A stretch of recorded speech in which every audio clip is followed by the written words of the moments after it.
¿Qué tal? Muy buenos días. Miren, es para mí como siempre un gusto y ustedes saben, un placer llevarles desde TVO este programa que, como lo hemos dicho siempre, se llama No a los políticos porque aquí le decimos no a esos políticos de siempre. Pero ya se dieron cuenta, ¿verdad? Estamos en un formato, en un lugar distinto. Estamos de manteles blancos. ¿Por qué? Porque hoy estamos ya a punto de celebrar el día de mañana un año de haber comenzado esa Asamblea Legislativa que a los salvadoreños le ha significado muchas mejoras. Y eso vamos a estar esta mañana conversando, analizando, revisando. Nada menos tenemos un invitado de lujo. Y yo quiero presentarles al presidente de la Asamblea Legislativa, a Ernesto Castro. Ernesto Castro es el presidente de la Asamblea Legislativa de El Salvador, diputado por San Salvador y presidente de la Comisión Política. También es el presidente pro tempore del año 2022 al 2023 del Foro de Presidentes y Presidentas de Poderes Legislativos de Centroamérica, la Cuenca del Caribe y México.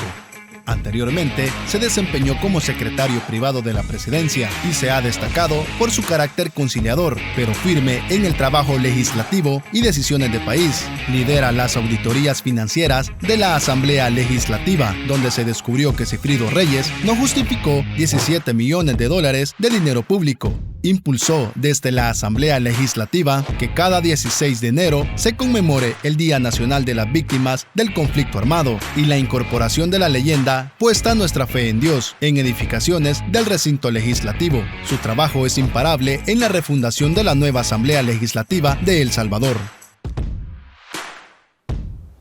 Bueno, estamos ya aquí, siempre suelo decir en el estudio, pero como se dieron cuenta y les dije al comienzo, estamos en el Salón El Salvador y le damos la bienvenida a Ernesto. ¿Cómo estás? Muy buenos días, bienvenido aquí al programa. Gracias, Carlos Germán. Es un gusto también estar aquí contigo. Gracias por la oportunidad que me das. Un saludo también para toda tu audiencia de TVO. Estamos aquí este día, esta mañana de sábado, contentos de estar platicando y dirigiéndonos también ante el pueblo salvadoreño. Déjame contarte, Ernesto, que en este programa estamos, bueno, a todo el país, pero además nos escriben y tú lo vas a ver porque empieza toda la vuelta de las redes sociales y hay saludos que ellos siempre me piden que dé porque estamos desde Estados Unidos, Canadá, Alemania, mira, desde Indonesia hay salvadoreños que nos escriben, Sudamérica, así que para ellos, por supuesto, somos parte todos de un gran El Salvador que día a día estamos viendo que queremos regresar a nuestro país y están viniendo, tú lo sabes porque constantemente nos visitan y qué alegría ver cada semana cómo salvadoreños vienen aquí y nos dicen aquí en la Asamblea. No hay martes en realidad que no tengamos visitas de nuestros hermanos salvadoreños que viven en el exterior, que vienen acá a visitarnos y están contentos. Pues para mí es como una confirmación de la confianza que ellos están teniendo ahora en esta nueva Asamblea y estoy seguro que también para ti como diputado es un gusto siempre tenerlos acá y recibirlos. Claro que sí. Y fíjate que yo quiero, bueno, plantearles que lo que vamos a ir haciendo en este programa, que es siempre una plática, ¿te acordás que estuvimos también nosotros en una ocasión? Yo fui el primero. ¿Vos fuiste el primero? Sí, yo fui el primero. El primero, me acuerdo que estábamos, se mantiene el formato de la entrevista en todas sus dimensiones, ya te voy a decir por qué, porque el cierre también tenemos algo especial, ya te acordás, es lo que les gusta a todos los compañeros cuando han venido aquí. Claro. Pero fíjate que yo creo que vale la pena comentarle a nuestros televidentes, hacerles una especie de recuerdo. Tengo un video preparado de ese primer día en que todos veníamos con toda esa emoción. Te voy a hablar porque somos compañeros también diputados, pero quiero preguntarte a ti, ¿qué es lo que sentías ese día tú como ser humano? Ese momento de venir aquí y que nos presentamos y que estábamos muy conocedores de que este era un cambio histórico para nuestro país.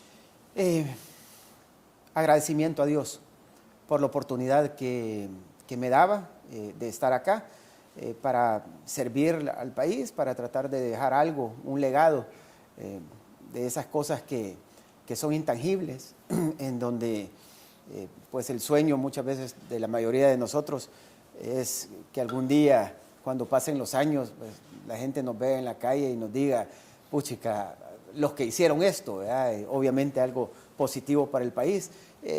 Pero sí, el 1 de mayo yo venía cargadísimo de energía y me sentía muy agradecido con Dios por la oportunidad que me estaba dando. tenemos un video que a manera de resumen pasa o muestra un momento, porque fueron no solo, te iba a decir, varios momentos, fueron varias horas. Sí. Venimos a trabajar ese 1 de mayo, se hizo un comienzo. A ti te tocó liderar, como ha sido hasta ahora, pero ese momento donde se hacía un quiebre, donde antes cada toma o inicio de etapa legislativa era simplemente una cosa protocolar. Ahí llegamos a trabajar, pero quiero que veamos este video y después nos continuemos haciendo esa memoria de ese 1 de mayo del 2021. Veamos. Ha solicitado la palabra la diputada vicepresidenta Suezi Callejas. Hola, hola. Gracias, presidente. Por iniciativa de varios diputados, solicito se incluya con dispensa de trámite a conocimiento de este Pleno Legislativo una pieza de correspondencia a efectos de promover la destitución de los magistrados propietarios y suplentes de la Sala de lo Constitucional de la Corte Suprema de Justicia.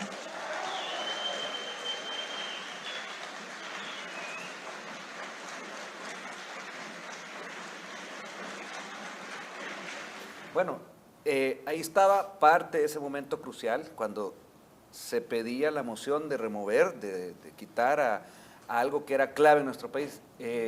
A ver, estábamos todos ahí, pero tú estabas liderando algo que primero no se esperaba nadie. Pero quiero que me contés, a tu forma de ver, es qué se estaba haciendo en el país, porque mucha gente decía, ¿por qué no empezaron por algo más? ¿Por qué se empezó por eso?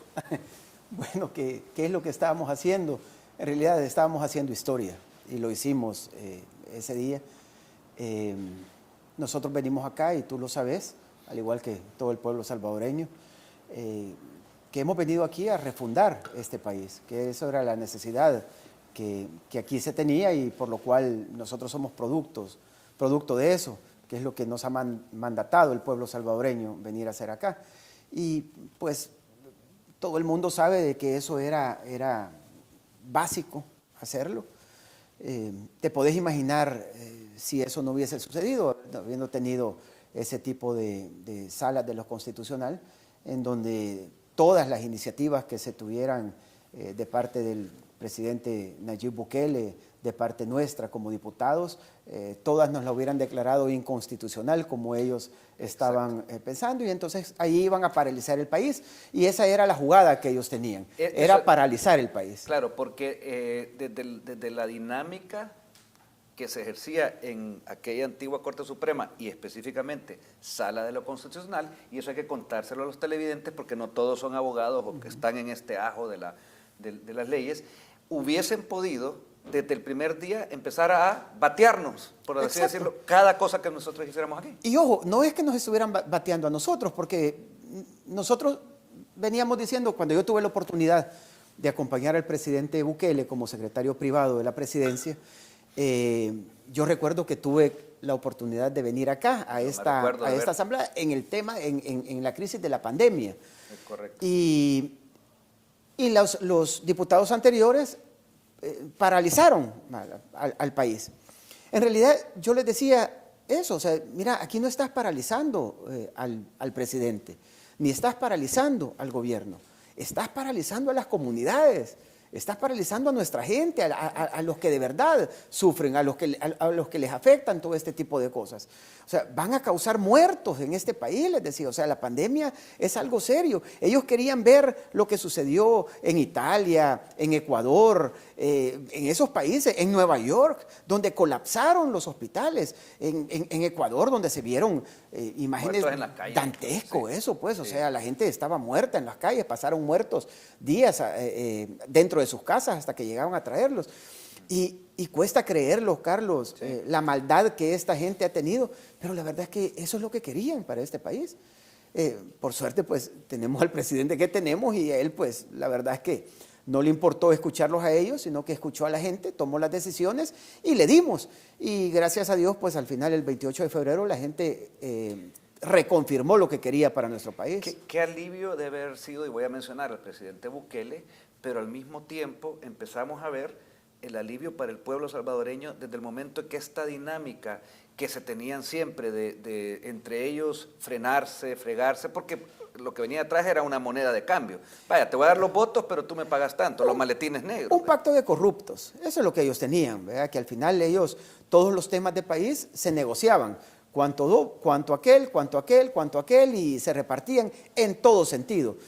Ya no digamos el tema de los maletines negros y todo eso, pues eso ya era normal. Es que nosotros, Carlos, cuando vos te pones a pensar, y contigo lo hemos platicado más de alguna vez, a nosotros nos hicieron creer que todas esas cosas eran normales. Era parte de nuestra vida. Bueno, ¿cuántos salvadoreños decían? No, mira, con solo que roben poquito, decía. Espérate, pero ¿y por qué? Si es que no tenés que robar, punto. O sea, pero no, es que aquellos roban menos, es que esto está bueno que roben, pero que hagan, decían los ciudadanos. Sí, sí. Espérate, ¿cómo es eso? No, es que no podés robar. Y si estás en una función pública, tenés que hacer y tenés que trabajar. Que era lo que nos hacía aquí, que era lo que veíamos, bueno, para hacer un poquito, pues no podemos mostrar aquí por cuestiones de tiempo todo, pero ese 1 de mayo hemos terminado aquí de trabajar, no me recuerdo exactamente, pero era en la madrugada. Sí, fue ya la madrugada del siguiente día. Yo me acuerdo que yo me acosté esa noche, pero sí con un entusiasmo de saber que uno ha cumplido, que uno ha hecho algo. Porque, bueno, yo hablaba y me recordaba en mi época de periodista, ese primer día antes solo se venía a recibir, ¿verdad? Y en esta ocasión vimos ahí cuando se empieza a hacer el trabajo de destituimos a los magistrados, etcétera. Y me recuerdo que alguien de la oposición pidió la palabra y te pregunta, pero ¿cómo es posible que van a dejar al país en descubierto, dijo, sin una corte suprema, sin una sala de lo constitucional? Y tú le dijiste, no, momentito, ¿y quién le ha dicho que hemos terminado? Exactamente. Contanos ese momento, porque sí. fue para mí como decir, y estos pensaron que veníamos a dónde está el cóctel, ¿verdad? Cosa que nunca hubo, ¿verdad? Exacto. Y fíjate que sí, me has hecho recordar un momento de una intervención de un diputado de la oposición, por cierto, un abogado, que también, que me llamó mucho la atención, y el pueblo salvadoreño también, ya a estas alturas lo sabe, pero bueno, vale la pena repetirlo. Todas las decisiones que hemos tomado y todas las acciones que hemos tenido en esta Asamblea Legislativa han sido basadas en la Constitución. Exacto. Y en esa intervención, él dijo algo muy particular, y lo replicaron un par también de la oposición. Decían, nosotros sabemos, en resumen, pues, palabras más, palabras menos, pero decía él, nosotros sabemos de que esto se puede hacer, pero no estamos de acuerdo con la forma, decía. Nosotros quisiéramos otra forma, tal vez haberlo hecho como acostumbraban ellos, ¿verdad? A sentarnos, a platicar con ellos, a que les explicáramos. O sea, a ellos se les olvidó, primero, que el pueblo salvadoreño nos puso aquí como mayoría, y segundo, que en esas pláticas no iba a haber la repartición que ellos estaban acostumbrados a tenerla. Exacto. Entonces, fíjate que cuando yo escuché eso, yo dije, ya es un triunfo del pueblo salvadoreño. Sí. O sea, aquí ya legitimaron un triunfo del pueblo salvadoreño, porque ellos mismos aceptaron de que estas decisiones están basadas en la Constitución. Ahora, que no les gustaba la forma, bueno, todavía no les sigue gustando la forma, ¿verdad? No les sigue gustando la forma, pero además te estaba diciendo claramente que, como vos decís, había una costumbre de hacer las cosas. Exacto. Pero el pueblo salvadoreño dijo, es que no queremos que ustedes ni siquiera no se parezcan, sino que no hagan nada de lo que se hizo antes. Es correcto. O sea, hay que saber interpretar el lenguaje claro que ocupan las mayorías cuando eligen a un mandatario, en este caso a un Congreso, ¿verdad? En este caso es que no era de 30-70, de 60-40, no, era, ahí están ustedes que quedaron un poquitito, pero es claramente la minoría, creo que en la historia no se había dado, ni de Centroamérica. No, eso es histórico. En todas partes, a mí me escribían amigos de España, me decían, es que esto no se había visto. Creo que en Sudamérica, en Chile también, me decían, eso, bueno, pero esto es lo que el pueblo quiso, porque ya quedó harto de lo... Bueno, en este país la mayoría de diputados que había tenido una fracción, creo que son 39 los que había tenido el partido Arena en una elección. Ellos nunca se esperaron lo que sucedió, pero obviamente es producto de lo que el pueblo salvadoreño ya está tomando las riendas de las decisiones de este país y es lo que querían y tal como tú lo decís, eso hay que entender el significado de eso. Nos ponen a 56 diputados acá de una sola fracción como partido, de un partido político, para que nosotros no tengamos que estar perdiendo el tiempo con nadie, exacto, ¿no? Sino que estar solucionando las cosas y viendo las cosas del país, que es a lo que nos hemos dedicado, pues. Quiero pasar a una imagen, a una foto de ese momento donde tú estás entrando. Si la tenemos ahí, la foto, la que tenemos a continuación del video, donde tú entras aquí al Salón Azul. Ese momento, esa entrada donde tú vas, estamos nosotros reivindicando, aplaudiendo ese triunfo de los salvadoreños, ¿verdad? Son esos momentitos que van quedando en la imagen de todos. Pero quiero pasar a otro momento, porque en los primeros días, en esta Asamblea Legislativa, en la nueva Asamblea Legislativa, se destaparon años de corrupción. A ti te tocó llegar a hacer un trabajo, aparte administrativo, y empezaste a encontrar una olla pestilente. Contanos un poquito de eso, por favor. Sí, mira, una de las cosas que también nosotros prometimos fue el tema de las auditorías, auditoría financiera, auditorías de gestión, de recursos humanos, y en todo eso, cada vez que nosotros escarbábamos, pues salían ese tipo de pestilencias, como tú decís, el tema de las plazas fantasmas, donde ellos contrataban a todos sus activistas que ocupaban en las campañas, que solamente venían a recoger dinero. Muchos de esos diputados lo que tenían era la costumbre de contratar personal y, por ejemplo, ellos lo que hacían es ponerles un sueldo de $800, solo por poner un ejemplo, y de esos $800 ellos les quitaban 500 y le daban 300 a la gente. Por no hacer nada. Y la gente decía, bueno, no llego a hacer nada, solo a pagar y por esto me dan 300. Pero esa era la dinámica. Y te podés imaginar, si contrataban 6, 7, 8, 9, eso cuánto significaba para ese diputado, ¿verdad? Eso era una de las formas corruptas más de tener ingresos extra cada diputado, porque vaya, es correcto. Hay que explicarle siempre a nuestros televidentes y a los salvadoreños. Otra eran los maletines negros, que eran los corporativos diciendo, quiero esto, quiero lo otro, pásame esta ley. Es que una de las cosas que también nosotros hicimos, y vos sos testigo de eso, es tomar el control de las comisiones. Bueno, exacto. Hicimos un cambio prácticamente general de los técnicos. Aquí la manera de corrupción que había un personaje ahí que creo que, no sé si lo tuvieron ustedes en la comisión especial de ustedes o fue en la otra comisión, pero que él, fuera de aquí, él era el que manejaba a los técnicos. Ajá, y entonces la gente, yo sé que lo sabe, pero lo podemos recordar, en las comisiones es donde se crean las leyes, donde se discuten las leyes, y de repente una ley para temas financieros, llamémoslo. Y entonces los técnicos se dedicaban a recibir la información de cómo querían esas leyes, y al final también había una negociación, ¿verdad? Le daban tanto dinero a cada una de las fracciones, tanto dinero a cada uno de los diputados que estaban en esa comisión para hacer esos dictámenes, y si era necesario, los técnicos también cambiaban un par de palabritas, ya cuando estaba dictaminado. Ya el retoque, y vos sabés que un punto en otro lugar donde no era, ya significa ya completamente diferente, ¿verdad? Correcto. Ya todo es diferente. Entonces, también tomamos el control de las comisiones. Son de las cosas que encontramos. Hemos encontrado también presidencias de esta asamblea que todavía no han dado.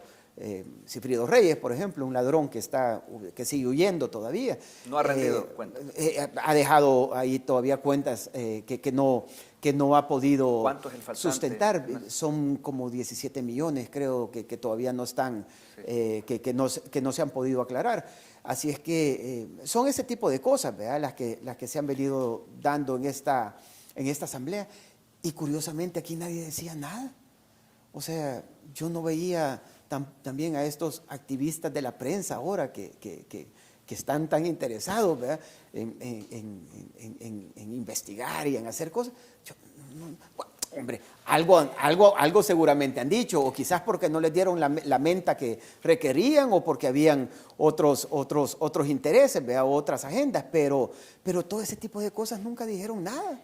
No dijeron nada y sin embargo también tuvimos contraposición a periodistas venir, todos nos recordamos y pues sobre todo pues yo creo que cualquier persona cuando se lo recuerde, o periodistas o todos nosotros, de las que se vinieron a llamar circomisiones, porque daban risa, comisiones que se les pedía, los periodistas venían a pedir, o sea, el periodista en vez de hacer esa labor supuesta de indagar, sino que pedía que se investigara que se les estaba persiguiendo. Ojo, era el Ministerio de Hacienda que a cualquier empresa, tú sabes, porque los medios de comunicación, hay que decirlo, son empresas SADCB, o sea, el señor que tiene un taller tiene que pagar impuestos, pues el que tiene un medio tiene que pagar impuestos. Un viejo amigo periodista decía, es que no se les puede olvidar a los periodistas, dice, que no orinan agua bendita.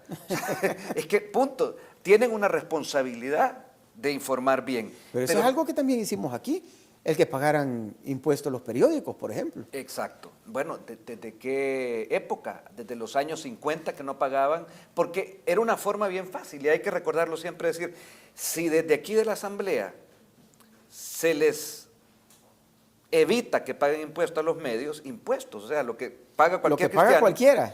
Entonces van a estar en algún momento pues callándonos ciertas cositas. Claro. Eso no lo veo yo no vi ningún reportaje de entre ellos decir eso funcionaba así, sin embargo así era, ¿verdad? Los metieron en una ley de imprenta, entonces ellos lo que decían era, así como hacemos libros para los niños de primaria, ¿verdad? Obviamente que no se les cobre impuestos a ellos, y está bien, yo estoy de acuerdo con eso, que un libro de primaria pues no debería de llevar impuestos. Pues ahí se metieron ellos. Sí, o sea, como que fuesen publicaciones según ellos, educaban al pueblo, pues, ¿verdad? O de hecho, en algún momento así lo vieron, de que ellos eran los que estaban educando al pueblo, pero fue una de las cosas que incluso hemos cambiado acá desde esta nueva Asamblea Legislativa. Queremos hacer también hoy, para ir viendo un recorrido de todas estas deudas históricas que tenía la Asamblea Legislativa con su pueblo. Y claro, la Asamblea Legislativa no son los salones, no son las personas que llegaron, y que decidimos también aquí comenzar con un tema tan importante como la salud de los salvadoreños, ¿verdad? Una de las áreas que este gobierno y la Asamblea le hemos pues, respaldado tiene que ver definitivamente con, bueno, y recordémoslo, con el tema de la pandemia que tú comenzabas a decirlo. Antes se le negó. Posteriormente, digamos, hicimos un trabajo que también, recuerdo que periodistas se quejaron porque le dimos a los salvadoreños ya al final, no era al final de la pandemia, pero era, el gobierno se las había batido solo y tú estuviste ahí para tratar de convencer a los antiguos habitantes, ¿verdad?, que hicieran algo por enfrentar la pandemia. Pero luego llegamos y ahí se empezó a darle continuidad a lo que el gobierno necesitaba para poder seguir enfrentando esta pandemia. Recordemos que era año 2021, el año pasado. Ok, ¿cómo fue, y que me gustaría que nos recordaras un poquito, ese momento donde tú como presidente viste que finalmente se podía hacer lo que desde el gobierno se le negó? Desentrampamos los fondos, por ejemplo, que es donde querían estar asfixiando al gobierno para ese tema de la pandemia. Bueno, mira, como te dije anteriormente, para mí desde el 1 de mayo, mañana estamos cumpliendo ya un año, la verdad es que fue bonito sentirme agradecido con Dios por la oportunidad, y esa fue de los eventos en donde yo me sentí contento conmigo mismo, con el trabajo que se estaba haciendo, para lo cual, para el propósito que Dios me tiene acá, me sentí satisfecho de eso. Y obviamente sentimientos como ese por todas las decisiones que hemos estado tomando se han repetido, y espero que se repitan muchas veces más. Tenemos una imagen que vamos a ver a continuación que tiene que ver con una publicación de Diario El Salvador, donde sale ahí, como pueden ver ustedes ahorita en pantalla, la bancada CIAN pidió que el personal médico de primera línea de atención por la pandemia reciba una retribución, ahí lo estamos viendo en pantalla, especial como recompensa por el sobreesfuerzo y trabajo que ha hecho para garantizar la salud de los salvadoreños. O sea, cuando estamos hablando de un sistema de salud, nuevamente hablamos de personas, profesionales que históricamente habían sido maltratados por nuestro propio Estado, por quienes llegaban a dirigirnos, y aquí lo que hicimos, lo primerito, fue reconocerles a ellos el trabajo. Importante también destacar el sistema de salud que nos heredaron, ¿verdad? O sea, si el sistema de salud lo saquearon completamente. O sea, aquí no dejaron nada en este país, y bajo cero lo dejaron, pues, y con esa base es que el gobierno del presidente Bukele enfrentó esta pandemia, que imagínate, nos vino algo que había hace más de 100 años no pasaba en el planeta, pues, y la enfrentó, y eso de bajo cero ha llevado a este gobierno, y nosotros, gracias a Dios, también somos parte, porque le llegamos a dar oxígeno y llegamos a desentrampar para hacer todas esas acciones que tú acabas de decir, y eso nos ha llevado como país a tener reconocimientos. Ya incluso la OMS nos ha reconocido. Al día de hoy, año 2022, pero te acordás, retrocedamos al 2020, cuando estaba la otra asamblea, como incluso yo escuchaba deliberadamente a gente dárselas de, yo le llamo, ¿te acordás aquel personaje que existía, que leía la bolita cristal, ¿cómo se llamaba este? Bueno, como una especie de Nostradamus, ¿verdad? Ajá. Que decían, es que no van a haber vacunas, decía una señora, ¿te acordás? Bueno, yo estuve 6 días Walter aquí. Mercado se llamaba. Walter Mercado. ¿Te acordás? Que él decía, él Exacto. veía el futuro. Y aquí yo veía un montón de gente, no van a ser capaces de enfrentar la pandemia. Bueno, yo estuve 6 días aquí compartiendo con ellos, reunidos. Entrábamos en la mañana, salíamos de madrugada. Les repetí 1000 veces que entendieran, pues, o sea, qué es lo que estaba pasando. Nunca quisieron entender.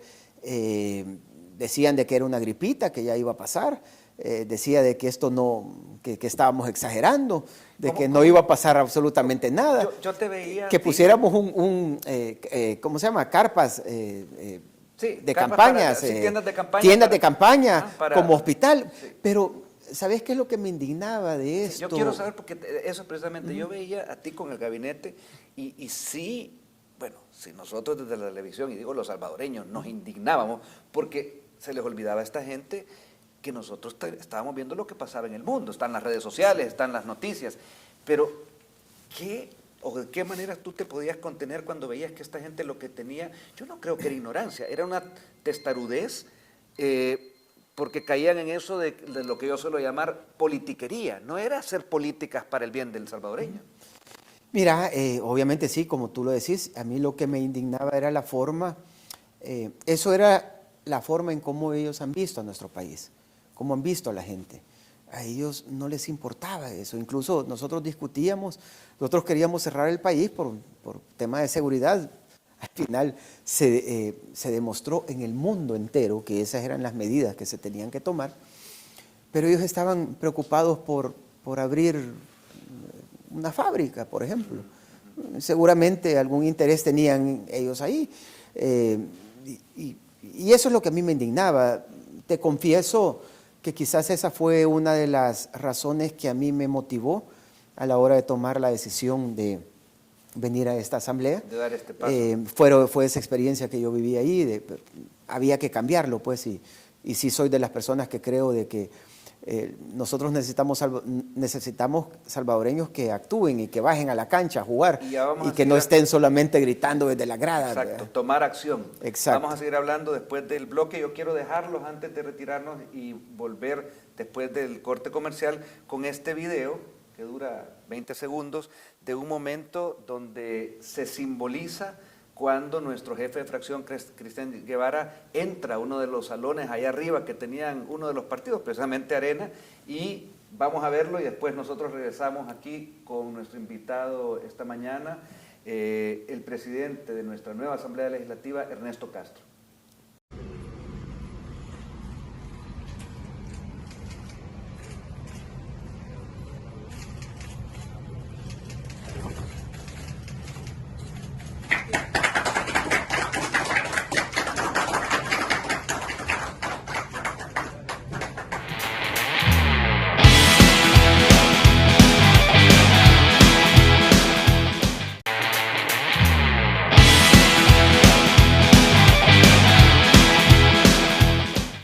Bueno, estamos de vuelta aquí en No a los Políticos de TVO. Ustedes dirán, ¿y qué pasó hoy? Nos hemos trasladado aquí al Salón El Salvador y estamos con el presidente de la nueva Asamblea Legislativa. Déjame decirte, Ernesto, porque cuando entramos nosotros vimos este salón, qué agradable, es el salón de los salvadoreños cuando vienen visita, pero ha quedado chivísimo. Sí, la verdad es que es parte de una visión que se tiene, que por qué estos edificios o estos que son públicos no pueden ser bonitos, pues, o sea, si al final aquí recibimos, si esto no es ni tuyo ni mío, si esto es del país. Yo tuve la oportunidad, y quizás hablando un poquito de eso, yo tuve la oportunidad de estar hace unas semanas en México y fui a la Asamblea, al Senado de México, el Parlamento mexicano, y hombre, o sea, de verdad te sentís, mira, es algo, yo no te estoy hablando de lujos o de cosas así, sino que de algo digno de un país. De verdad, y por eso es que nuestros hermanos mexicanos se sienten bien orgullosos ellos de ser mexicanos. Entonces, esto es parte también, ¿me entendés? O sea, aquí recibimos nosotros a funcionarios de otros países, esta es la imagen que proyectamos. Aquí hemos recibido embajadores, hemos recibido instituciones y vamos a seguir recibiendo. Entonces, vos sabés lo que teníamos acá, un salón oscuro que daba hasta miedo, todo tétrico era. Lo voy a decir porque yo soy muy detallista.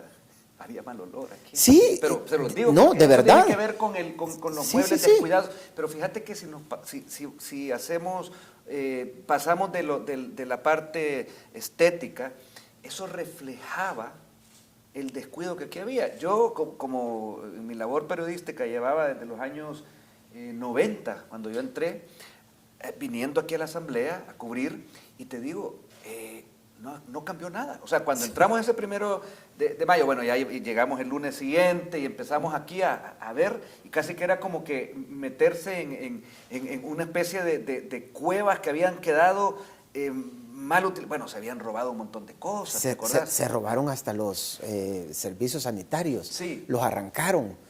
O sea, se llevaron todo. Da tristeza porque, como tú decís, esto pertenece a todos los salvadoreños y salvadoreñas, y sin embargo, pues te ha tocado a ti una labor, porque eso ya tiene que ver con la Junta Directiva, de darle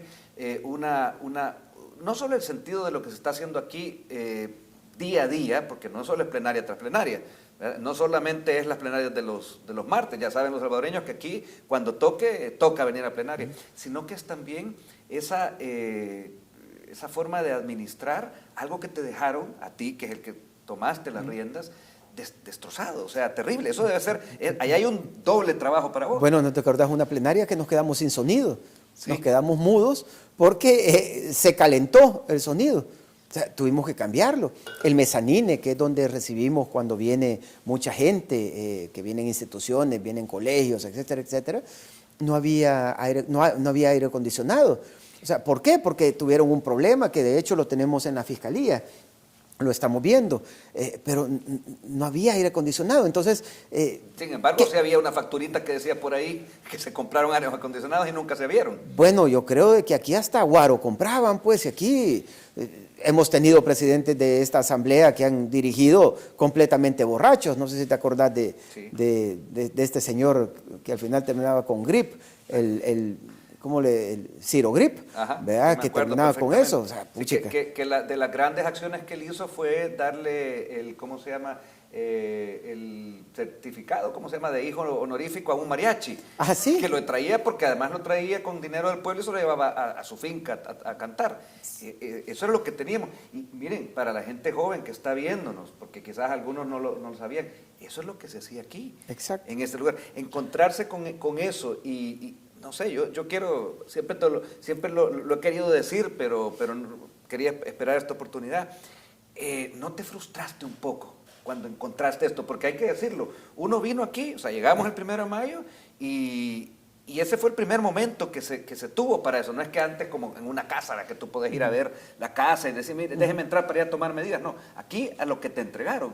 ¿Qué hubo de parte tuya? ¿No hubo una especie de frustración? No, fíjate que no, te lo digo con toda sinceridad. Yo creo que nosotros sabíamos a lo que veníamos, sabíamos que era lo que nos íbamos a encontrar. quizás ha sido un poco, ha sido peor de lo que nosotros esperábamos, pero nosotros sabíamos de que no veníamos a un lugar bonito, con un ambiente bonito. Y eso es lo que hemos estado haciendo. Entonces, hemos venido a trabajar, como tú lo dijiste anteriormente, desde el primer día, que tuvimos una plenaria maratónica, y creo de que no tenemos tiempo para eso. O sea, nosotros tenemos que ver, hacer justicia para atrás, ver lo que estamos haciendo ahora y también saber para el país para dónde vamos, pues, y ver para adelante. Entregarle a nuestro país por medio de, así funcionan los países que han salido adelante. Los órganos del Estado, aparte que es un mandato nuestro, claro, tenemos que trabajar en concordancia con los otros órganos para que el ciudadano mejore su vida. Sí, pero eso es normal en otros países. Claro. En este país nunca fue normal. Sí, de hecho, parte de lo histórico que estamos haciendo es que por primera vez tenés a un órgano ejecutivo y un órgano legislativo trabajando hombro a hombro con una misma visión de país. Si antes era parte del chantaje, pues, que se tenía aquí, ¿verdad? Bueno, ejecutivo, ¿querés que aprobemos esas leyes que vos necesitas? Entonces, ¿qué nos vas a dar? ¿Verdad? Vamos a llegar ahí a algún lugar, a donde llegaban muchos de los diputados que, gracias a Dios, ya no están. Ni siquiera, espérate, ya se me vino a la mente, el del pelo blanco, Rodolfo Parker, que se paseaba por casa presidencial, de esto hay documentos, no crean que nos estamos hablando nosotros sacados de la manga, y llegaba mes a mes a cobrar su estipendio, su $30,000 mensuales. $30,000 mensuales para él, para que viniera a coordinar y le hicieran el favoritismo. Eso cuando cuando lo supimos nosotros, cuando nos dimos cuenta, por supuesto contamos todo. Ahí faltan los periodistas, ¿verdad? Que no cuentan eso, porque no, era su defensor. yo creo que todavía están, me imagino pues, que están haciendo todavía la investigación y en algún momento vamos a hacer esa investigación. Y lo digo con todo el sarcasmo del mundo, pues, porque estoy seguro de que eso nunca les interesó y nunca les va a interesar hacer, ¿verdad? Exacto, y entonces tenías que los órganos del Estado funcionaban según la voluntad de estas mafias, ¿verdad? Para arreglines entre ellos. Cambiar eso, y me voy a algo concreto, los apoyos presupuestarios que desde aquí hemos aprobado desde el principio para darle continuidad a algo tan importante que sigue teniendo que ver con la vida de los salvadoreños, que son las vacunas. Correcto. Hay que recordar, o sea, se compraron insumos para el personal médico, sanitario, se adquirieron ambulancias, o sea, hagamos una revisión mental de lo que es el Hospital El Salvador, ¿verdad? Que yo me recuerdo haber oído a alguien, fíjate, de estos, no incrédulos, sino que, acuérdate que el ladrón juzga por su condición, que decía, no hay Hospital El Salvador. Primero decían que era un hoyo. Era un hoyo. No, pero después dijo alguien, a mí se me hace que eso quiso decir un render, pero es un Photoshop, ¿verdad? Bueno, miren, el Photoshop le salvó la vida a cuántas personas, porque se aprobó tener ese presupuesto para las vacunas. El día que se inauguró ese hospital, yo tuve la oportunidad de acompañar al presidente Bukele a la inauguración. Y recuerdo que cuando íbamos en camino, se me vino algo que le dije al presidente, presidente, ¿tú entendés en realidad a la inauguración que vamos? Y me dice el presidente, claro, me dice, puchica, vamos al hospital y la pandemia y todo eso. Entonces le digo yo, pero vos ya lograste hacer un poco de hacer conciencia, le digo, de cuántas vidas se van a salvar acá, le digo, en este momento que estamos pasando. Y me dice, puchica, me dice, tenés razón. O sea, a veces nosotros nos enfrascamos en el día a día, ¿verdad? Pero esas cosas intangibles.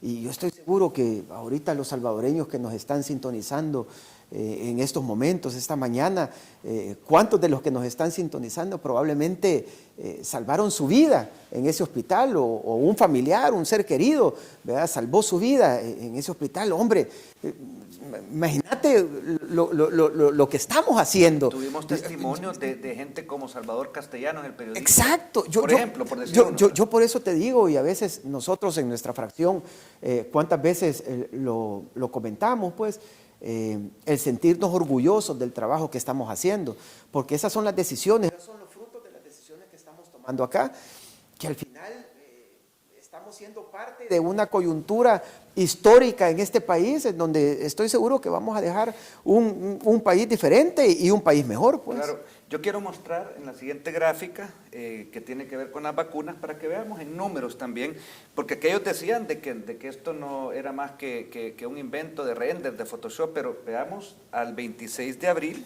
o sea, hace un par de días, ¿verdad? Veamos ahí ese gráfico. Mira, el total de vacunas. Aquí yo también quiero aprovechar de felicitar, por supuesto, a nuestro presidente, pero también al ministro Alaví, que fue quien comandó y quien sigue, porque esto no se ha parado, no crea la gente que si le da COVID ahorita ya estuvo, no, ahí siguen todas las infraestructuras, las vacunas siguen, están 10.680.432. Tenemos nacionales que ven a la izquierda y tenemos también extranjeros que se vacunaron. O sea, aquí vinieron. Yo no sé si te acordás que había gente de otros países de Centroamérica que se iba a Guatemala. Mi hermana, una hermana vio ahí, se iba a Miami. Ah, sí, mucha claro, gente a vacunarse. claro. Pues de repente aquí podían venir y vacunarse gratuitamente. No, pero no solo eso. Es que, sí, claro, vaya, es que por eso es que ellos gobernaban así, porque la mayoría de gente, pues, ellos tenían las posibilidades de ir a otro país y vacunarse, y no hay ningún problema. Si el que tenga la posibilidad de hacer eso, pues eso no es pecado. Pero ¿y la gente pobre? O sea, ellos estaban condenados a no vacunarse. Y te recuerdo que nosotros fuimos el primer país de la región que tuvo vacunas. No solo es el hecho de que venían de Guatemala, de Honduras, de Nicaragua a vacunarse aquí. Nosotros mandamos vacunas a Honduras, mandamos nosotros vacunas a Guatemala para poder ayudar a la gente, a nuestros hermanos de Guatemala y Honduras a vacunarse. ¿Cuándo se había visto eso, Carlos? O sea, ¿cuándo? No, es que fíjate que yo entiendo cuando me decís eso, porque nosotros, los de la generación de la otra juventud que somos nosotros. Sí, claro. No, nosotros los salvadoreños, y te digo, gente de la generación de mis padres y seguramente de nuestros tíos, es que lo que había, y lo que había todo el tiempo hasta la llegada de este gobierno, es pensemos en lo peor y ahí está El Salvador. Fíjate, era eso. Por eso es que cuando vino esta pandemia... Es que eso éramos. Exacto, eso era lo que teníamos todo. Terremotos, recordémonos, presidentes que se llevaban los saquitos, ¿verdad? Ya no digamos cuando se enfrentaba a una enfermedad como una epidemia, que hubo otras también, la gripe aviar, aquella, todo. Correcto. O sea, ahí lo que veíamos era una ausencia total, ¿verdad? Claro, ellos iban a vacunar, o se tenía presidente que se iba a Cuba y le daban todo el tratamiento de lo que fuera, pero como tú decís, ¿y los salvadoreños? Ahora bien, tener una vacunación, yo escuché mucha gente a partir de la vacunación, te voy a decir que antes de eso era reticente a creer en este proyecto. Sí. Crítico, reticente, no sé si te tocó a ti. Sí.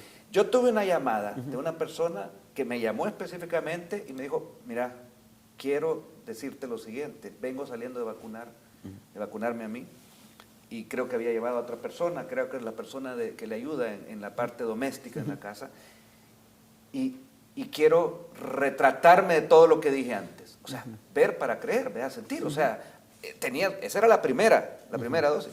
Ya van 4. Sí. De esa forma. Eso realmente es algo que nos llena a nosotros de orgullo porque somos los mismos salvadoreños que estamos haciendo ese trabajo. Correcto.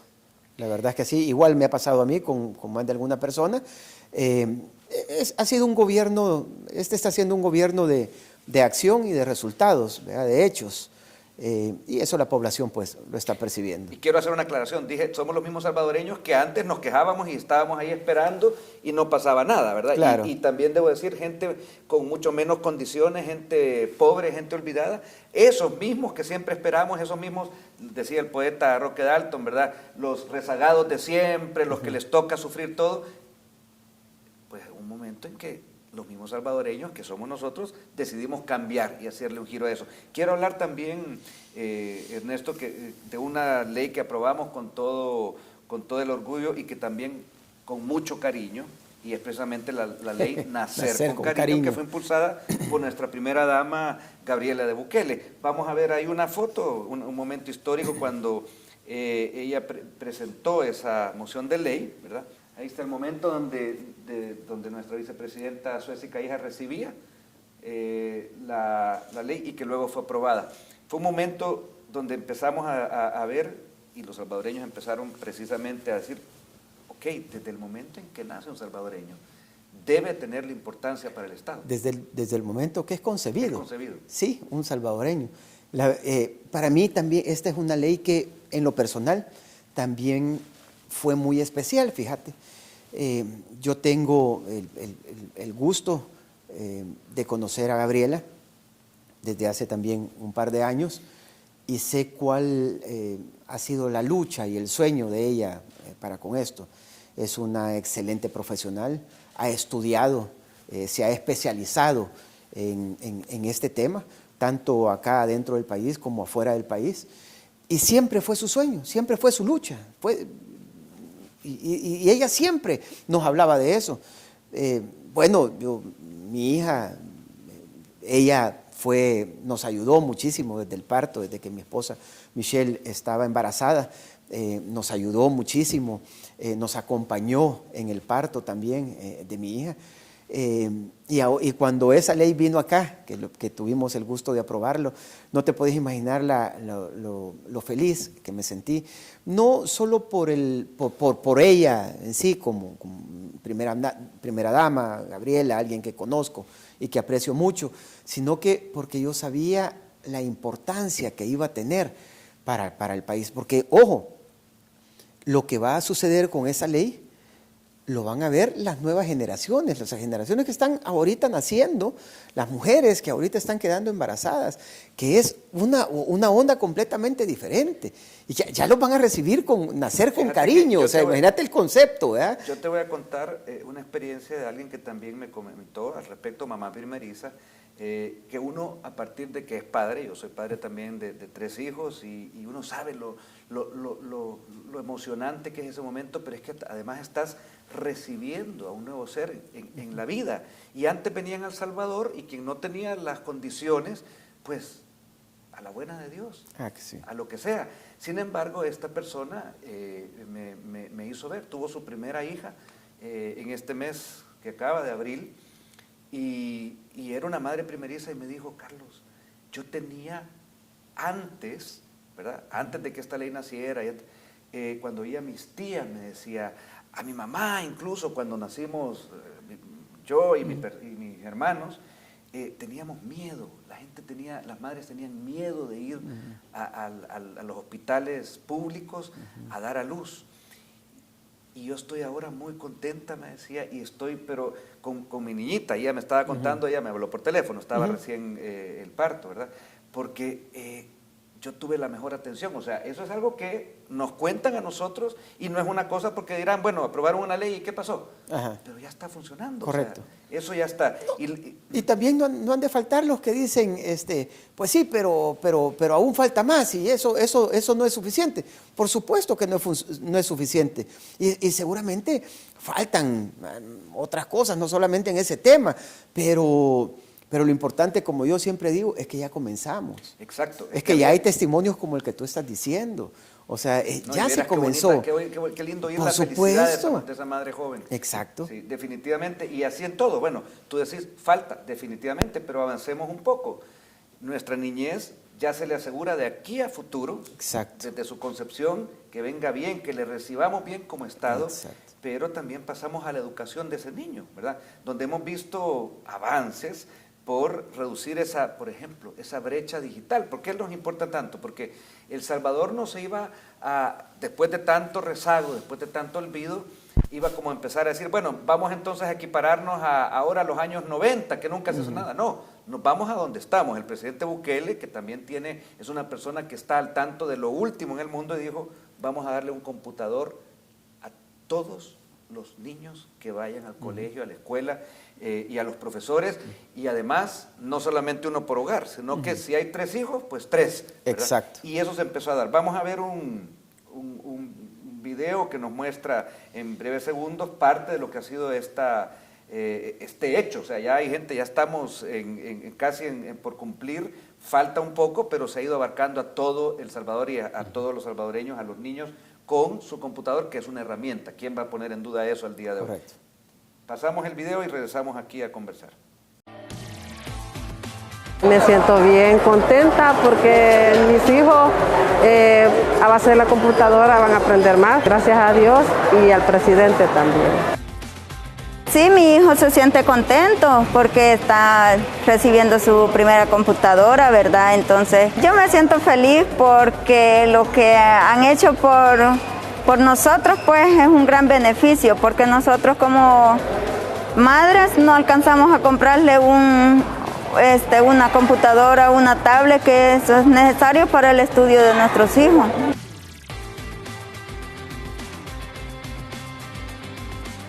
Ahí tenemos una muestra, pero contanos también el resto de las iniciativas que te han tenido que ver directamente con la educación de los salvadoreños, aparte de esto de las computadoras y las tablets. Bueno, lo que hicimos también hace poco, el aprobar para la infraestructura, mejorar la infraestructura de más de 300 escuelas alrededor del país. Temas de conectividad también, que va ligado también a eso, porque decían, es que la torpe oposición siempre, ¿verdad?, que no han logrado entender de que este país ya es otra cosa, pues ya es otra onda, y que son las mayorías las que ahora mandan. No es como antes, que una minoría mandaba sobre la mayoría. Ahora no, es la mayoría la que manda sobre esa minoría. Problemas de las mayorías, eso es lo que se ve. Y ellos decían, recuerdo cuando el presidente Bukele anunció la entrega de computadoras, y decían ellos, ¿y para qué sirven? Pues, ¿y a dónde se van a conectar? Si esa gente ni internet tiene, dicen, no tienen ni siquiera para internet.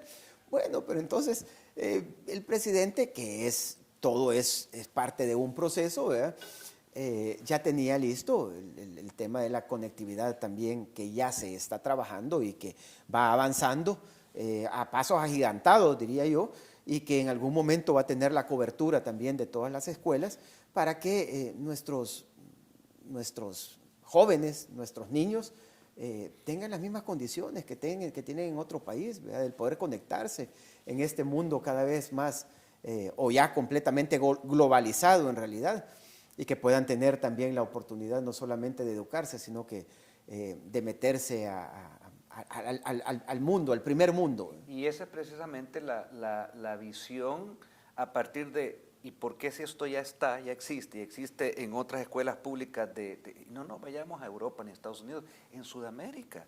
Si ya lo tienen, ¿por qué nosotros no? Antes era la pregunta, y es lo que me llevó a mí también a participar en esto como salvadoreño, y me di cuenta de esas realidades del periodismo. ¿Por qué es que aquí no? O sea, como que se nos quiso meter un chip. No, es que como es salvadoreño no podés. Pero cuando empezás a investigar y empezás a darte cuenta que era mi trabajo como periodista, era porque, claro, no hay dinero para las escuelas. A mí me tocó, me acuerdo una vez hacer un reportaje en una escuelita allá en Berlín, Usulután. Mira, caminamos como, no me acuerdo si eran 3, 4, te hablo hace unos 25 años, ¿verdad? Era caminar desde la calle, porque no, por supuesto, vehículo no llegaba, y los niños tenían que caminar cerca de 2 horas para llegar, y el profesor llegaba y uno decía, ¿y por qué? ¿Y por qué nosotros en El Salvador tenemos que aguantar eso? Bueno, la respuesta es porque esas minorías que llegaban ¿cómo se llama?, al poder, ¿verdad?, a ver qué, la forma de decirlo es qué rascaban, ¿verdad?, qué sacaban. Eso es que lo que estamos haciendo aquí desde esta asamblea, para darle las herramientas para que el Ejecutivo le dé vuelta a todo eso y transforme, ¿verdad? Ellos siempre pretendían tener un país no educado, porque obviamente eso se volvía una arma para ellos de poder, ¿verdad? Mientras la gente tuviera menos acceso a la educación, pues para ellos es mejor, porque la gente la mantenían en la ignorancia. Ahora no, eso es lo que está cambiando, y eso es lo que ya no van a poder detener, estas minorías. Esas minorías que aparte no van a ser, ya no pueden, porque el salvadoreño así lo ha decidido, muchas otras cosas. Vamos a seguir platicando de esto, Ernesto, tenemos que ir a otra pausa. Ya se nos fueron 2 bloques. Yo les dije, aquí esto es así. Sí. Hay tanto que comentar, hay tantas cosas que te digo, con el equipo de producción tenemos que ir viendo, porque se tienen que dejar cosas de lado que mientras estamos nosotros aquí pasando este programa, seguramente allá, y ustedes lo pueden ver en las redes, ya se abrieron unas calles, ya el ministro de las Públicas, el ministro eso es lo que se tiene que hacer, es trabajo. Vamos a hacer esta pausa, estamos esta mañana con el presidente de la nueva Asamblea Legislativa, Ernesto Castro Aldana, aquí en el Salón El Salvador, y ustedes allá en su casa, un cafecito más y volvemos después de esta pausa.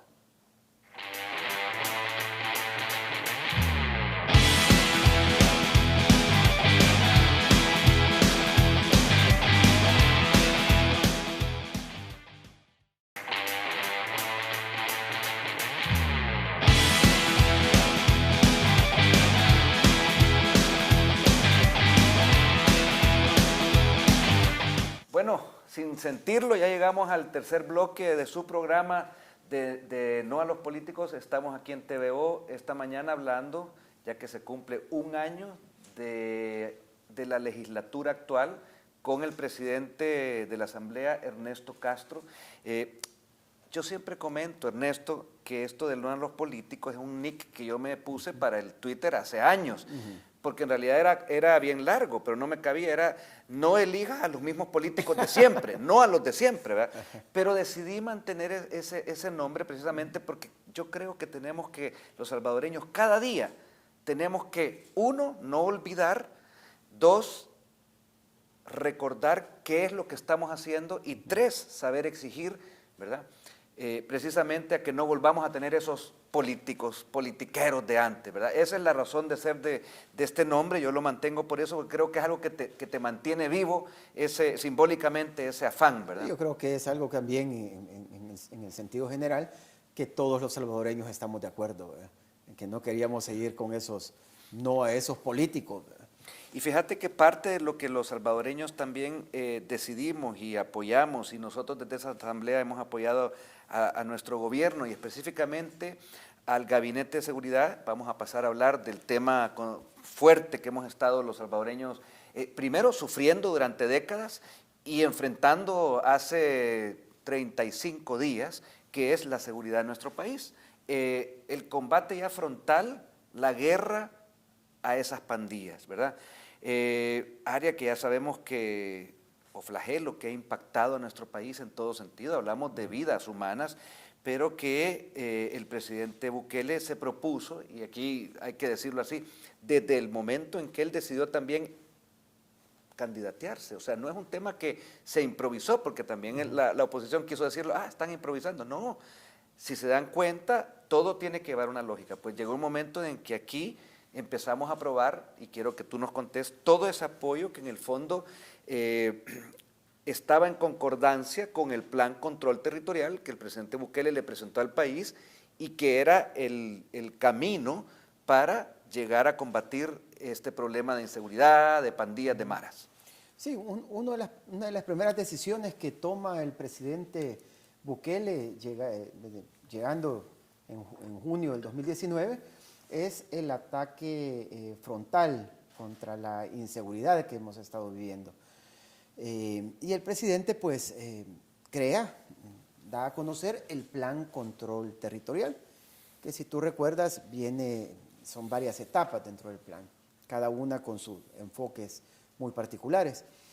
De hecho, ahí fue una de las primeras razones o donde la oposición, los antiguos políticos, encontraron el bloquear, y sobre todo cuando era ese tema de la inseguridad que estábamos viviendo, donde ellos congelaron y bloquearon, creo que fueron los 109 millones de dólares que se tenían para esas primeras etapas, y que fue complicado, pues.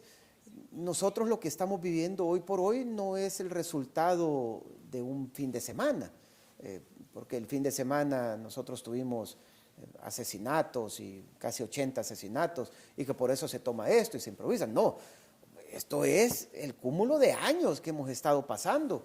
Si el fenómeno de las pandillas ha cobrado más víctimas que lo que hizo la guerra civil, incluso, o sea, de verdad hemos tenido más muertos con eso. Entonces, al final el presidente, con la gota que derramó el vaso, fue la de ese fin de semana, que fue donde nos pide como asamblea sesionar de manera extraordinaria para ver el tema del régimen de excepción que hoy por hoy incluso lo acabamos de prorrogar. Prorrogar un mes más. Mira, es algo en lo que yo estoy convencido, Carlos, y estoy seguro, el pueblo salvadoreño. Bueno, la última medición dice que de cada 10 salvadoreños que le preguntan, 9 están de acuerdo con las medidas que se están tomando. Entonces, al final lo que estamos haciendo es lo que necesita este país, pues, y lo he dicho y lo voy a repetir, lo voy a repetir las veces que sean. Ahorita estamos viviendo, estas no son épocas para cobardes, estas son épocas para tomar decisiones. El presidente está tomando decisiones y son las decisiones que este pueblo necesita. y nosotros como asamblea, como diputados, tal como lo dijimos en la campaña, que íbamos a garantizar la gobernabilidad que el presidente necesita para esta decisión. Y eso es lo que estamos haciendo nosotros.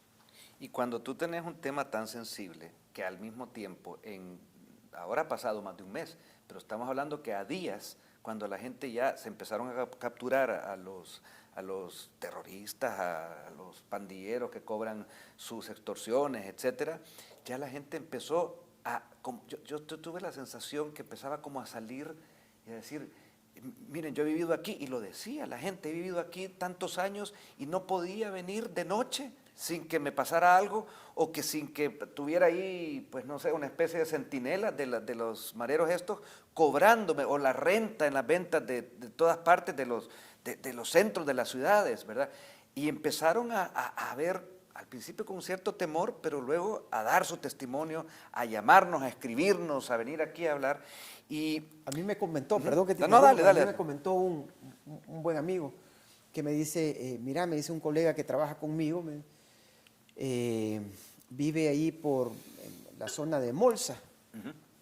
Y me dice, y fíjate que me contó de que el día de ayer, antier, hace unos días, en los días que están viviendo, que ya estábamos en el régimen de excepción, me dice que su hijo, en el pasaje donde viven, salió a jugar pelota con otros niños como a las 7 de la noche y estuvieron jugando como de 7 a 9, 10 de la noche. Cuando me contó eso, le digo, no, me dice, pero es que... Era inconcebible. Es que eso no pasaba en esa comunidad, eso no pasaba en ese pasaje.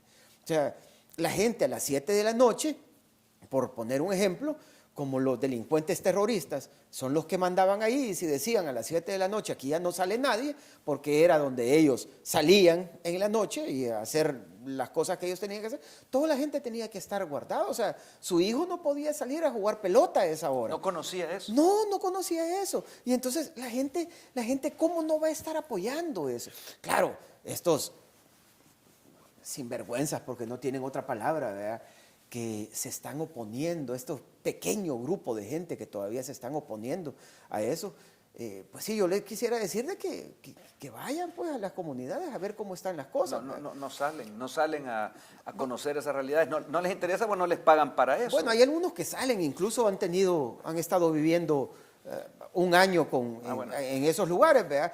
Pero, pues sí, pero porque son amigos, pues, porque vaya, tú has sido periodista, Carlos. Cuando un periodista encuentra una fuente, previo a eso, o sea, el camino a llegar a que tú tengas una fuente, es un trabajo que se hace, llegar a una relación, incluso cuando llegas, repito, a crear una fuente, hay un vínculo de confianza. Fíjate qué grave. O sea, ese sinvergüenza que incluso confesó estar viviendo. Exacto. Y que tiene miedo ahora que estamos metiendo a los pandilleros, terroristas, delincuentes a la cárcel, tiene miedo, pero cuando estaba viviendo durante un año no tuvo miedo, estaba tranquilo, se sentía cómodo. Pero estaban entre amigos, pues.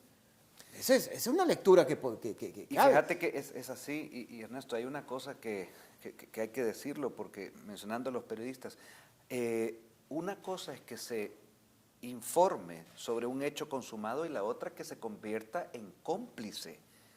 O sea, es así de simple. Quitemos el hecho de que sea periodista. Vamos a que si tú te encontrás a alguien y te dice, fíjate que estoy planeando asaltar un banco. Desde ese momento, y eso es la ley, y que lo sepa todos los ciudadanos, si no voy a la policía o a la fiscalía a denunciar, mire, esa persona me confesó, soy cómplice. Claro. O sea, que aquí no es cuestión de periodismo, ¿verdad? Exacto. Y hay que dejar claro algo, porque como están pendientes de nosotros, ¿verdad? Siempre nos están viendo, seguramente ahorita en la mañana van a estar monitoreándonos y escuchando lo que decimos. Hay que dejar claro algo, que nosotros no estamos en contra de la libertad de prensa, no, al contrario. Si los países democráticos y libres como los que estamos viviendo, como el que vivimos, como el que tenemos, por el que estamos luchando, la libertad de prensa es algo fundamental y básico que debe de existir.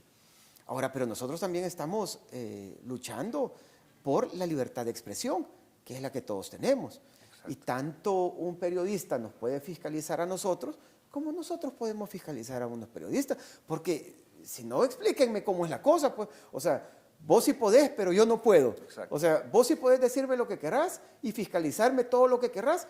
Sí, pero ¿por qué yo no puedo fiscalizarte a ti y decirte ese tipo de cosas que acabamos de decir? Sí, porque... Si a mí incluso un medio escrito, un periódico escrito,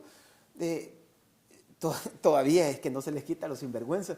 Todavía yo dije en un momento, en una plenaria, dije, ahora que están metiendo presos a los terroristas, y él puso que yo había dicho, este medio puso ahí que yo había dicho, ahora que estamos metiendo presos a los periodistas. Y como esos artículos son los que ellos mandan a los organismos internacionales para que les den visto, ¿verdad? Y para que sigan trabajando. Y como muchos organismos internacionales ni saben lo que está pasando aquí, y la idea que tienen de El Salvador es la de que estos sinvergüenzas les están metiendo. Fíjate que hasta en esos mismos medios, yo te aseguro que en la prensa gráfica, en el diario de hoy, en el diario El Mundo, en todos estos medios digitales, El Faro, Factum, Gato Encerrado, todos esos, que son lo mismo, al final todos. Yo te aseguro que muchos de los que trabajaron ahí votaron por nosotros. Muchos de los empleados de esos periódicos votaron por nosotros. Porque ahí mismo también ellos se dan cuenta de las desigualdades que hacen. Lo ven, sí, claro. Sí, esto que son las cúpulas, porque como ellos se manejan así, estas cúpulas que ellos tienen, yo te aseguro de que como ellos trabajan para mandar información a ciertos organismos internacionales para que los estén financiando. Exacto. De ahí han sacado becas, estudios, sueldos, dinero, de todo han sacado, pero solo para ellos, para algunos pocos. Si ahí a la majada se quiere aprovechar, pero no crean, ellos siguen pensando que aún la gente que tiene ahí, que trabajan son tontos, pues, pero yo te aseguro que muchos de estos empleados de esos periódicos terminaron votando por el presidente Bukele y terminaron también por consolidar el proyecto del presidente Bukele con estos 56 diputados que hoy por hoy somos en la bancada CIAN. Yo quiero mostrarles a ustedes, los televidentes, un video que resume en un momento crucial de una de las plenarias especiales que tuvimos, que fue precisamente para apoyar en el régimen de excepción, la intervención de nuestro invitado de hoy respecto a los periodistas. Si podemos pasar ese video, por favor, dura 1 minuto, pero sí fue algo que considero que tenemos que tener claro, aparte de lo que Ernesto nos está contando esta mañana aquí. Veamos entonces. Pero mientras estos periódicos, estos periodistas incómodos, esos que se autodenominan intelectuales y que andan con miedo, dicen, se van a vivir con los mareros y ahí no les daba miedo. Dijo un sinvergüenza de esos, 1 año me fui a vivir con los mareros, dijo. Imagínense cuántas cosas se dio cuenta, cuántas cosas escuchó, de cuántos crímenes seguramente fue testigo. Y ahora que están metiendo presos a los terroristas, se siente inseguro en este país y no hay lo que hacer y andan pidiendo asilo, que les den asilo y que se vayan, hombre.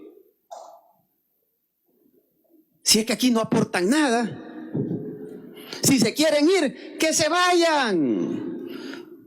Es que estos piensan que nosotros nos vamos a poner, ay no, por favor no se vayan, fíjense que aquí los necesitamos. No los necesitamos, váyanse.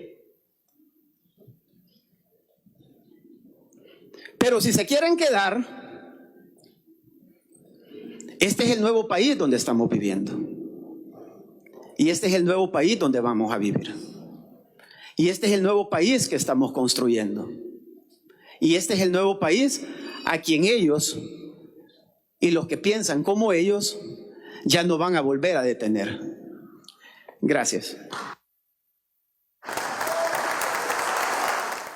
Se ve ahí que hay un momento muy auténtico, porque además estás diciendo lo que tú sentís y pensás, pero que tiene toda la lógica, y por eso quise ponerlo, porque... Y también para aclaración de lo que nos están sintonizando en estos momentos, yo no sabía que ibas a poner eso y te lo estaba diciendo antes de que tú pusieras el video. no sabía que lo ibas a poner, pero ahí es exactamente lo que dije. Y como dije, si se quieren ir, que se vayan, pero si se quieren quedar, que tienen todo su derecho de quedarse y no hay ningún problema con que se queden, pero tienen que entender que este ya es un nuevo país, con unas nuevas reglas. Y fíjate que hay algo también, porque yo estuve aquí cuando vino en la petición de la extensión de los 30 días de régimen de excepción. El ministro de Seguridad dijo algo que además lo sabemos y que no hay medio que haya podido, a menos que ya se vayan a inventar balaceras que no han existido, ¿verdad? Pero no se ha disparado una bala. ¿Qué es lo que ha habido? Ha habido logística, ha habido estrategia, ha habido mucha táctica, porque los policías están preparados, porque los soldados están preparados. Pero eso no le gustó ¿cómo se llama? Al ladrón de Funes. No le gustó, no sé si viste un video donde dice, te soy sincero, yo paso bien ocupado, ¿verdad? Y perder el tiempo viendo a este Funes, pero lo vi en un tuit. Yo venía en el carro y recuerdo que lo vi y dije, no puede ser que este tipo esté diciendo de que no es posible, de que cómo es eso, de que eso quiere decir, o sea, casi que les mandó un mensaje a los delincuentes terroristas. A los que él protegía. Sí, diciéndoles, miren, o sea, tienen que reaccionar, pues, tienen que tirarle balas a la policía. Sí. No es posible que se estén dejando agarrar así tan chiche. Sí. Eso les digo, fíjate. O sea, ya, de ese país es donde nosotros venimos.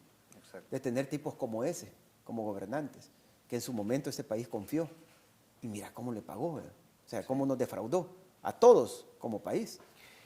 Indignante, lo vi también, eso que tú comentás, y al mismo tiempo, bueno, la sensación, como tú decís, de decir, y ese tipo de gente nos gobernó. Pero fíjate que al mismo tiempo, en el análisis, pero los salvadoreños decidieron cambiar eso. Claro. Y cuando vemos que lo que se quiere, bueno, porque quizás al ver que esto es una guerra táctica contra las pandillas, correcto, y contra todo lo que tenga que ver con el crimen organizado. Correcto. No necesariamente tiene que haber una matanza constante, ¿verdad? Porque no queremos eso. Nosotros avalamos entonces eso. El Gabinete de Seguridad está actuando con respecto a ello. Y sin embargo, sí se puede. ¿Por qué? Porque si tú ocupas la inteligencia, el trabajo, la organización, pero además le mostrás a todos estos terroristas que ellos no tienen posibilidad, porque no la tienen, el presidente lo dijo claramente, entréguense, es el único camino que les va quedando. Exacto. ¿Verdad? Y qué bueno, claro que salió más terrorista que el nicaragüense, ¿verdad? Tratando de decirles, no hombre, sublévense y ataquen, ¿verdad? Peleen. Exacto, vayan a pelear, pero bueno, se queda hablando solo ahí como se queda cuando lo vemos. Yo quiero mostrar esta es una de las, digamos, de los números que hemos tenido porque tenemos estadística, tenemos resultados. Y si podemos pasar a la gráfica a continuación, que hablamos de las herramientas legales.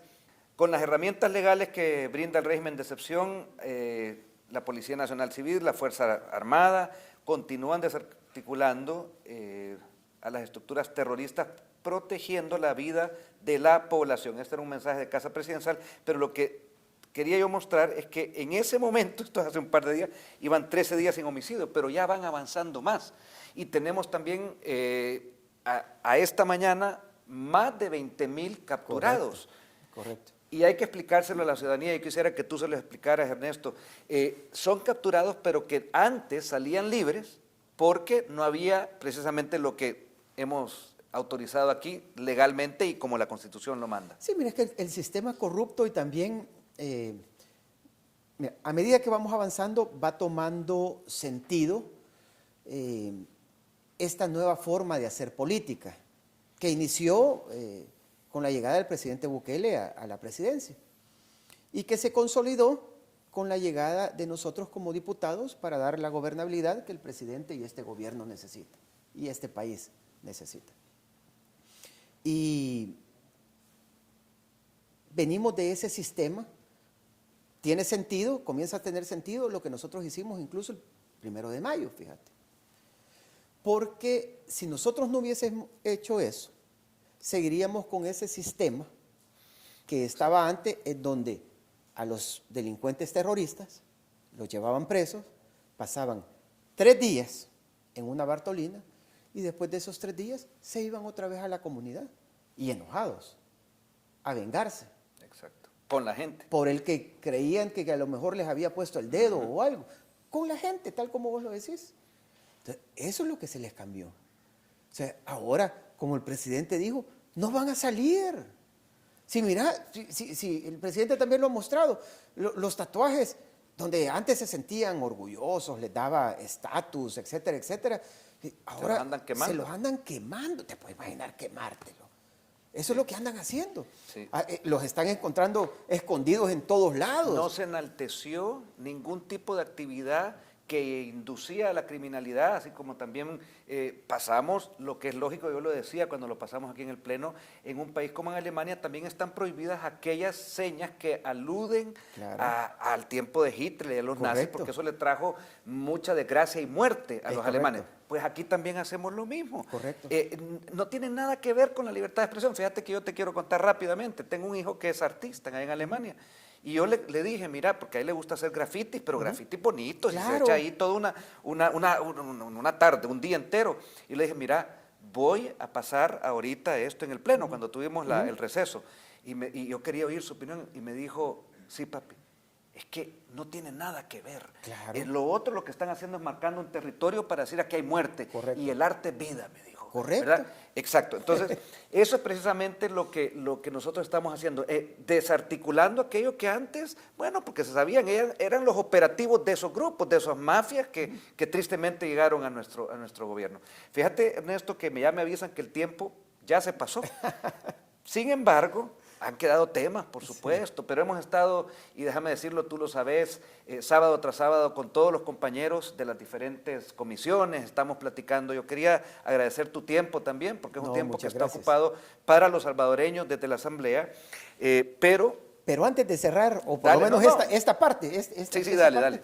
Hay algo que vos y yo hemos platicado muchas veces, y creo que se nos está olvidando tocarlo, que es un trabajo muy importante que hemos hecho aquí en esta nueva Asamblea Legislativa como diputados, que estamos asegurando el voto de nuestros hermanos en el exterior. Que hoy por hoy, eso ya está seguro, que hoy por hoy, vos lo sabés, ha sido parte también de esto, que ahorita ya solo estamos afinando la manera en cómo ellos van a votar, pero ese derecho que ellos tenían como salvadoreños, siempre lo han tenido, y que los estuvieron engañando durante tantos años, hoy por hoy ya es algo, ya es una realidad. Ya es una realidad. Yo no sé cómo, ahora yo te voy a preguntar a vos, yo no sé cómo vos también te sentís con ese tema, pues. Bueno, acordate que yo viví mucho tiempo fuera. Exacto, fíjate que por eso te lo pregunté. Y gracias, qué bueno que se da y me lo recordé cuando me contaste la anécdota de tu hijo. Sí. No se podía, punto. ¿Sí? No había tampoco forma de que el salvadoreño viviendo afuera, yo viví 15 años fuera, no podía hacer nada, no se sentía representatividad. Hoy ya lo vemos, los salvadoreños, lo vemos en las redes. Están, mire, yo lo estoy llamando, lo decía en el programa, lo estoy viendo desde Washington, desde Quebec, desde todas partes del mundo, y se sienten que hay un arraigo, porque para eso está el Estado y las personas que trabajamos en el Estado. Correcto. Eso así, qué bueno que me lo trajiste a colación a pesar del tiempo que tenemos muy corto, porque sí estaba entre los temas, pero tú sabes que yo también me gusta respetar, así como respetamos los tiempos en las plenarias, que a veces dicen, bueno, hay que medirse un poco, pero también hay que expresarse. Claro. Yo agradezco que me lo hayas recordado, porque y por supuesto felicito a los compañeros de la comisión que están teniendo que ver con que esto se haya hecho una realidad. Correcto. Y fíjate, los salvadoreños van a votar por quien les dé la gana. Sí, eso es la libertad. Nos atrevimos a hacerlo. Sí. Antes no atrevían porque sabían lo que le venía. Claro, ¿no? Si es que ellos son los que mandan. Exacto. Vamos a pasar a una última sección que yo te la quiero presentar, pero ya te lo hemos hecho, que se llama Tiro al Plato. Ya te voy a explicar de qué se trata. Tiro al Plato con Ernesto Castro Aldana.